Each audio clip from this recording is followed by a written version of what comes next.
नमस्कार, let's mic के एक बिल्कुल नए जानकारियों से भरपूर शो में आपका स्वागत है जिसका नाम है कॉर्पोरेट दुनिया। ये सिर्फ एक प्रोग्राम नहीं है बल्कि एक खिड़की है उस दुनिया की तरफ जहां बिजनेस की चालें, स्टार्टअप्स की उड़ानें, मार्केट की धड़कनें और कंपनियों के भीतर की कहानियां आपको समझाई जाएंगी आसान, रोचक और भरोसेमंद अंदाज में। आइए सबसे पहले नजर डालते हैं कारोबार की दुनिया की आज की खबरों पर। अमेरिका के राष्ट्रपति डोनाल्ड ट्रंप ने भारत पर 1 अगस्त से 25% टैरिफ लगाने का ऐलान किया। इसके बाद भारत के ट्रेड और कॉमर्स सेक्टर से लेकर राजनीति तक में बहस, आरोप और कमेंट्स का दौर शुरू हो गया। आज कॉर्पोरेट दुनिया में बात करेंगे इन्हीं रिएक्शंस की जो शायद आगे चलकर भारत के उद्योग, व्यापार और राजनीति सबको प्रभावित करेंगी। ट्रंप ने सोशल मीडिया पर पोस्ट कर लिखा कि भारत रूस से हथियार और तेल खरीद रहा है, इसलिए उस पर जुर्माना भी लगाएंगे। ट्रंप ने एक और पोस्ट में कहा कि अमेरिका के साथ भारत का व्यापार घाटा बहुत ज्यादा है, इसलिए वे भारतीय सामानों पर टैरिफ लगा रहे हैं।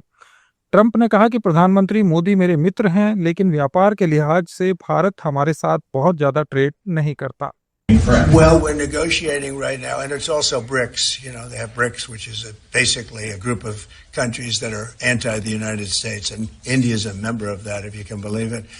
It's an attack on the dollar, and we're not going to let anybody attack the dollar. So it's partially BRICS, and it's partially the trade situation. It's the deficit. We had a tremendous deficit. So, as you know, Prime Minister Modi is a friend of mine, but they don't do very much business in terms of business with us. They sell a lot to us, but we don't buy from them. You know why? Because the tariff is so high. They have one of the highest tariffs in the world. Now they're willing to cut it very substantially, but we'll see what happens. We're talking to India now. We'll see what happens. It doesn't matter too much whether we have a deal or whether we charge them a certain tariff, but you'll know at the end of this week. Trump ने यह भी कहा कि अभी हम उनसे बात कर रहे हैं, देखते हैं क्या होता है। भारत दुनिया में सबसे ज्यादा या लगभग सबसे ज्यादा टैरिफ लगाने वाला देश है। Again, India was the highest or just about the highest tariff nation in the world. One of the highest, 100 points, 150 points or percentages. So India was one of the highest in the world. They had won 175%. And higher than that. You know, who's another higher one is Canada. They've been charging our farmers 200%, 300%, 400% for years, and nobody did anything about it. But India is one of the highest, so we're going to see. We're negotiating with India right now.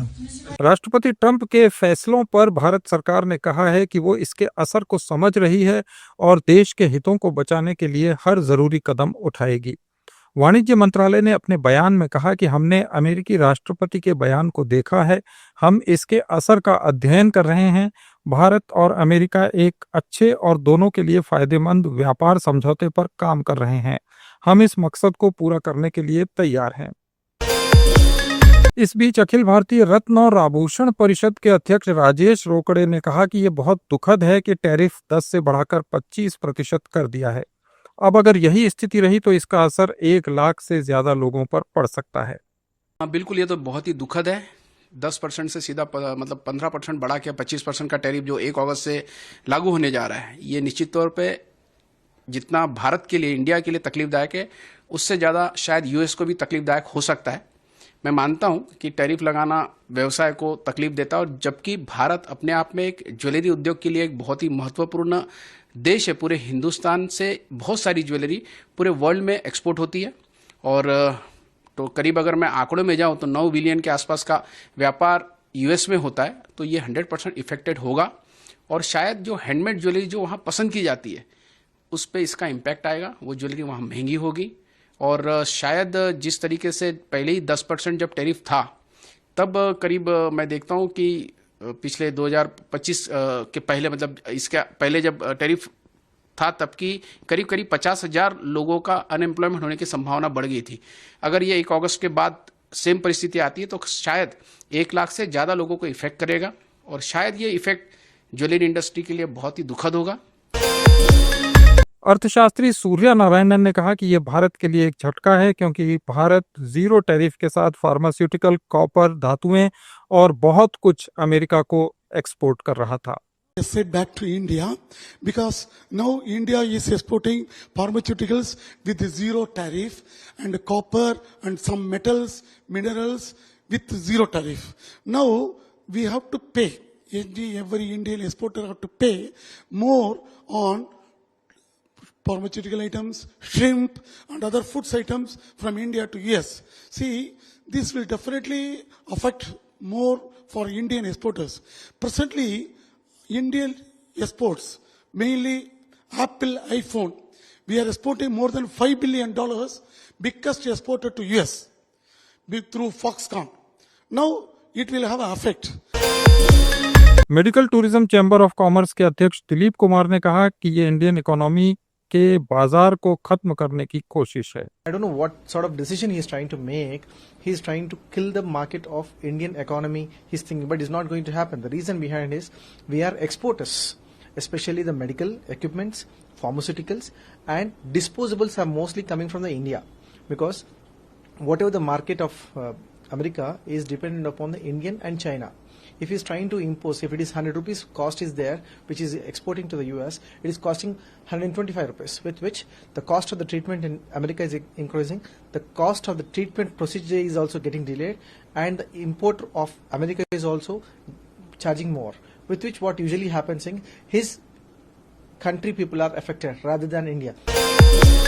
Chamber of commerce में पर्यटन विशेषज्ञ समिति के अध्यक्ष सुभाष गोयल का कहना है कि ये भारतीय निर्यात के लिए एक दुखद दिन है।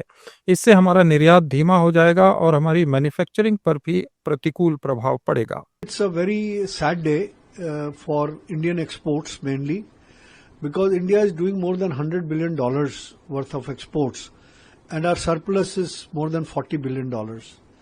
So it is definitely going to slow down some of our exports, and there will be a ripple effect on our manufacturing, particularly in carpets, in handicrafts, in all these other industries, and also in pharmaceuticals. Infomerics ratings के मुख्य अर्थशास्त्री मनोरंजन शर्मा ने कहा कि इससे America को निर्यात करने वाली कंपनियों की आय और उनके उत्पादों के मुनाफे पर बड़ा असर पड़ेगा। The Indian industry would be required to do some kind of a repositioning. This is important because the US is our largest trading partner and the largest exporting destination. We can offset this impact to a limited extent by trade agreements with UK, with the European Union, with the Middle East. But there is no doubt that this will cause some kind of a major hit on the incomes and profits of the products of the companies exporting to the US. Federation of Indian export organisation के महानिदेशक और CEO doctor Ajay सहाय ने कहा कि भारत पर लगाया गया 25% tariff हमारे लिए थोड़ा निराशाजनक है। 25% tariff on India is little disappointing on us. We are constructively engaged with the US on the BTA. We are also not certain what will be the added penalty which he is talking about. But at least now we know that whatever we have to do is with reference to 25%. I think buyer and seller will start negotiating, and to see what extent that can be absorbed. This in any case is for the limited period, and as soon as India culminates the BTA, these rates can be brought down also. So this is a little difficult situation as of now, but I'm sure in couple of days situation will be much clearer to all of us. Lok Sabha में विपक्ष के नेता और कांग्रेस सांसद राहुल गांधी ने कहा कि Trump ने बिल्कुल सही कहा है कि भारत की अर्थव्यवस्था मृत है और ये अडानी के लिए की गई है। Trump is saying Indian economy is a dead economy. Yes, he's right. I mean, everybody knows this, except the Prime Minister and the Finance Minister. Everybody knows that the Indian economy is a dead economy. I'm glad that President Trump has stated a fact. What more do? Why are you asking this question? पूरी दुनिया जानती है कि Indian economy is a dead economy और BJP ने economy को खत्म कर दिया है। क्यों खत्म किया है? अदानी जी की मदद करने के लिए खत्म किया है। ट्रंप ने 30-32 बार बोला है कि मैंने सीज फायर किया है, राइट? ट्रंप ने यह भी बोला है कि 5 जहाज हिंदुस्तान के गिरे हैं। ट्रंप अब बोल रहा है कि मैं 25% टैरिफ लगाऊंगा। आपने अपने आप से ये सवाल पूछा कि नरेंद्र मोदी जी जवाब क्यों नहीं दे पा रहे? पूछा है क्यों? एक्चुअल रीजन क्या है? क्या लगता है आपको? कंट्रोल किसके हाथ में है? बात समझिए। अमेरिका के राष्ट्रपति ट्रंप के मृत अर्थव्यवस्था बताने वाले बयान पर कांग्रेस सांसद शशि थरूर ने कहा कि यह अमेरिका की बार्गेनिंग टैक्टिक्स है। You know, first of all, I think it's a very serious matter for us for a number of reasons. 25% plus an unspecified penalty for our buying oil and gas from Russia. It could take it up to 35, 45, we don't know how much. There's even talk of a 100% penalty which will destroy our trade with America. It may be just a bargaining tactic. As you know, the trade negotiations are still going on. And therefore, there is a possibility that in the course of negotiations, this may come down. If it doesn't, it will certainly damage our exports because America is a very big market for us. Where I think our exports alone are $87-90 billion. So if that is a dramatic drop, that will hurt us. Some estimates are already coming that we might end up losing 0.5% of GDP if we don't have the American market. On the other hand, if their demands are completely unreasonable, our negotiators have every right to resist. For example, we have about 700 million Indians who are dependent on agriculture. We cannot risk their livelihoods to make America happy. America has to understand our needs as well. Actually, our tariffs on America are not that unreasonable. It's about 17% average. And American goods are not priced that competitively that they can sell so much in the Indian market. Congress सांसद जयराम रमेश ने कहा कि तारीफ ही तारीफ में tariff लग गया और हाउडी मोदी और नमस्ते ट्रंप का कोई फायदा नहीं हुआ। तारीफ ही तारीफ में टैरिफ लग गया, हाउडी मोदी, नमस्ते ट्रंप, इसका कोई फायदा नहीं। राष्ट्रपति ट्रंप ने तो 30 बार दावा किया है कि मैंने ऑपरेशन सिंदूर को रुकवाया था और इसलिए रुकवाया था ताकि एक अच्छा व्यापार समझौता भारत और अमेरिका के बीच में होगा, पर आज वो नहीं हुआ। आज की घोषणा 25% टैरिफ लगेगी जो अमेरिका आयात करता है भारत से, और पेनल्टी भी लगेगी क्योंकि हम रूस से तेल खरीद रहे हैं और रक्षा संबंधित हथियार और उपकरण खरीद रहे हैं, उसका पेनल्टी भी लगेगा। तो हमें क्या मिला? इस दोस्ती से क्या मिला? समाजवादी पार्टी के प्रमुख अखिलेश यादव ने डोनाल्ड ट्रंप के भारत पर 25% टैरिफ लगाने की घोषणा पर कहा कि 11 सालों से क्या स्टडी चल रही थी। पिछले 11 साल से ये सरकार लगातार दोस्ती के बाद दोस्ती करती रही और आज हमें ये दिन देखने पड़ रहे हैं। पूरे मामले का स्टडी कर रहे हैं।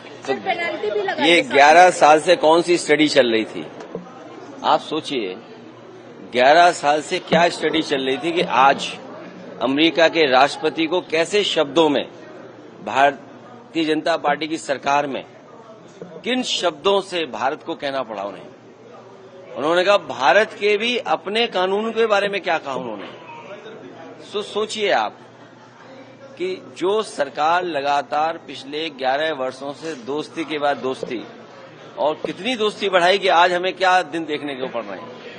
ये शुरुआत है बुरे दिनों की, क्योंकि इस देश के नौजवानों को नौकरी चाहिए, रोजगार चाहिए। अर्थव्यवस्था बेहतर होगी तो रोजगार, नौकरियां मिलेंगी। अगर इस तरह की पाबंदियां लगेंगी, इस तरह की रुकावटें होंगी तो हमारे देश की अर्थव्यवस्था का क्या होगा। प्रियंका गांधी ने भी सरकार से जवाब मांगा। उन्होंने कहा कि सबने देखा कि अमेरिका के राष्ट्रपति ने क्या कहा, सरकार को जवाब देना पड़ेगा।